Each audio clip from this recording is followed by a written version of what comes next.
Good evening doctor. Good evening. Doctor, मेरा नाम मनीष है अच्छा।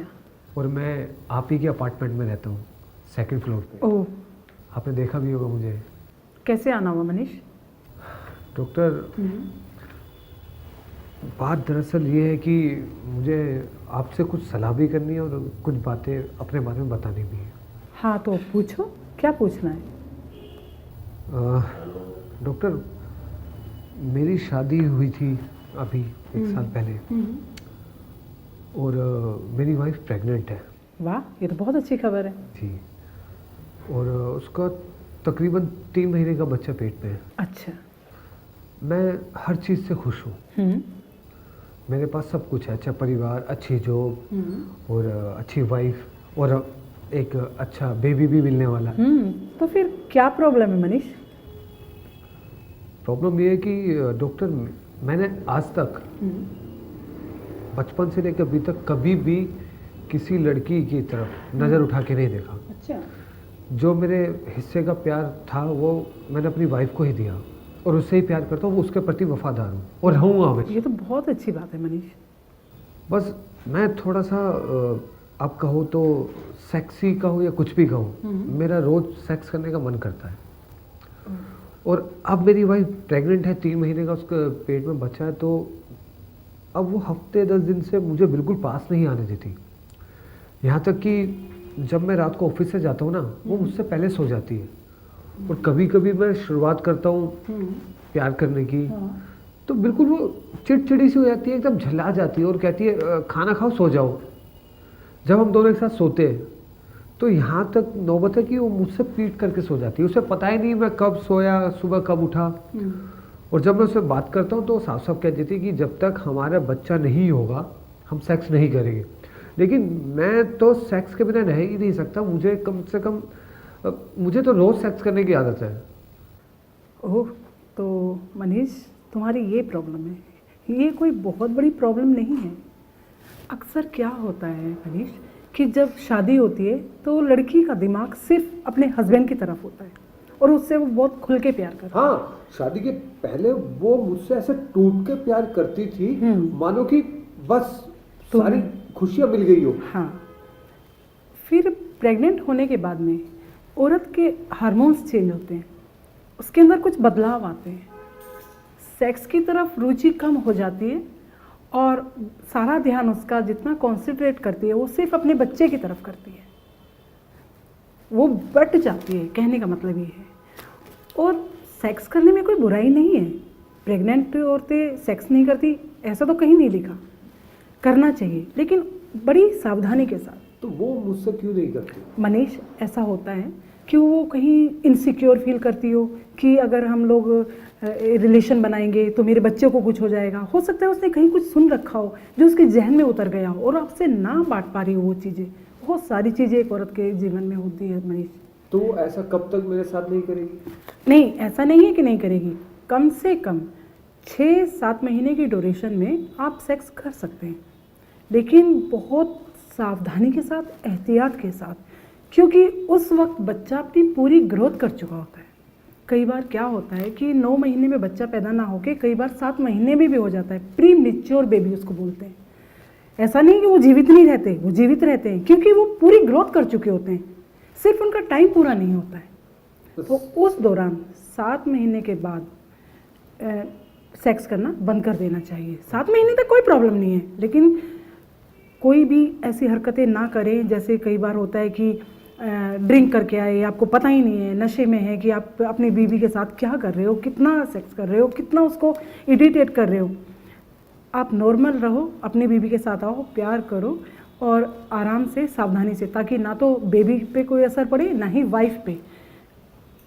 ठीक है डॉक्टर, एक सवाल हो रहा है मेरा। हाँ पूछो। अब जैसे मेरी वाइफ प्रेग्नेंट है, लेडी जब प्रेग्नेंट हो उसके साथ कब तक सेक्स करा जा सकता है और कैसे सेक्स किया जाए? हाँ, बहुत अच्छा सवाल है मनीष। इसकी जानकारी हर मर्द को होनी चाहिए।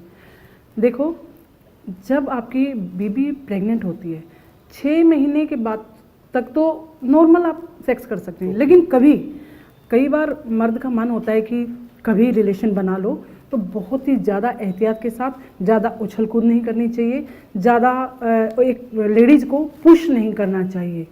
जब आप सेक्स कर रहे हो तो पुश नहीं करना चाहिए, क्योंकि उसका सारा असर उसकी बेबी पर होता है। अच्छा, मैं अपना वजन उसके ऊपर, हाँ, उसके ऊपर बिल्कुल पुश ना करें आप, उसे दबाव ना दें उसके ऊपर, क्योंकि उसके अंदर एक जीव होता है जो उसी के थ्रू सांस ले रहा होता है, दुनिया में आने के लिए तैयार हो रहा होता है। और सेक्स बच्चा होने के बाद मैटर वो करता है कि आपका बेबी सिजेरियन है या फिर नॉर्मल डिलीवरी हुई है, उस पर भी बहुत ज़्यादा मैटर करता है मनीष। अगर आपकी बेबी ने नॉर्मल डिलीवरी की है तो आप 1.5 महीने तक परहेज कर सकते हैं, उसके बाद में आप जो है ना रिलेशन बना सकते हैं।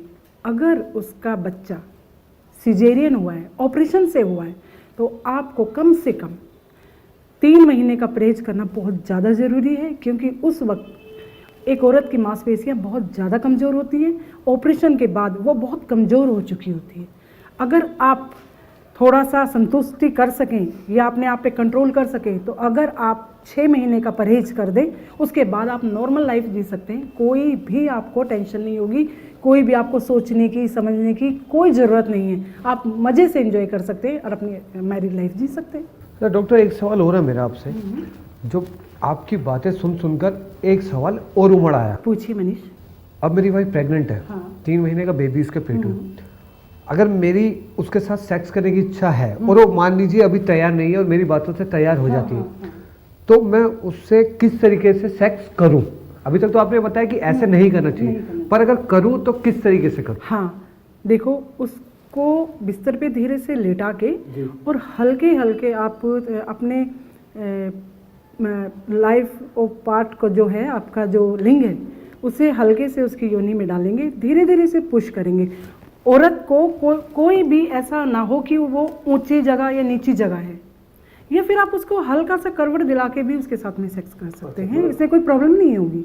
हाँ, लेकिन आप पैर से कर रहे हैं या फिर मोड़ के पैर किया है आपने, या आप ऐसे कर रहे हैं वैसे कर रहे हैं, ये नहीं करना चाहिए। डॉक्टर, जब सेक्स की चरम सीमा आ जाती है तो अपना आप ही सेक्स करते वक्त धक्के तेज हो जाते हैं, तो मेरा पूछना ये जरूरी है आपसे कि धक्के तेज मारकर कोई उसको हानि तो नहीं हो सकती, या धीरे करूं कैसे? नहीं मनीष, उस वक्त आपको अपने ऊपर कंट्रोल करना होगा और आप अपने डिस्चार्ज होने तक बहुत नॉर्मल तरीके से उससे पुश करेंगे, धक्का मारेंगे, और उसके बाद में आप कोशिश करें कि उसे किसी तरह की तकलीफ ना हो। आप अपने आप पर कंट्रोल रखें जी। ठीक है। अच्छा डॉक्टर, एक बात और पूछना चाहूँगा मैं। पूछिए। जब प्रेग्नेंट लेडी होती है तो उनका ऐसा तो नहीं है कि उनको भी डिस्चार्ज कराना ज़रूरी है उस वक्त, क्योंकि फिर मैं अपने आप में गिल्टी महसूस करूँगा, मैं तो हो गया, क्या वो प्रेग्नेंट के समय डिस्चार्ज होती है या नहीं होती? नहीं, औरतें डिस्चार्ज हो जाती हैं, लेकिन अगर वो डिस्चार्ज होने की वो रखती हैं तो उसमें उन पे बेबी पे जोर पड़ सकता है, उसके पूरे पेट पर असर हो सकता है, दर्द होगा उसे। इसलिए कोशिश करें कि आप खुद डिस्चार्ज हो, उन पे ज़्यादा ध्यान ना दें, क्योंकि उनकी रुचि उस वक्त सेक्स की तरफ नहीं, रुझान ही नहीं होता है, इसलिए वो कभी कोशिश नहीं करती कि मैं भी डिस्चार्ज हूँ। आप ध्यान रखना इस चीज़ का। डॉक्टर, आपकी सारी बातें मेरे समझ में आ गई है, लेकिन 3 बातें मैंने अच्छी तरीके से गांठ मार ली है। क्या?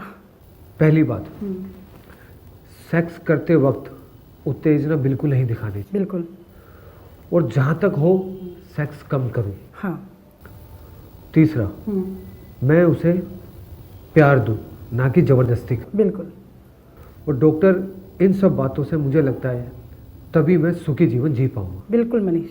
और अगर मैं आपके पास नहीं आता तो शायद मेरी लाइफ खराब हो जाती। नहीं मनीष, आप सारी इन बातों का ध्यान रखेंगे तो आपका बच्चा भी स्वस्थ होगा, आपकी मैरिड लाइफ भी बहुत अच्छी चलेगी, आपकी पत्नी भी आपसे बहुत खुश होगी, और जो अभी आपके साथ कोऑपरेट नहीं कर रही है, आप देखना बेबी होने के बाद वो कोऑपरेट करेगी, क्योंकि हार्मोन्स चेंज हो जाते हैं।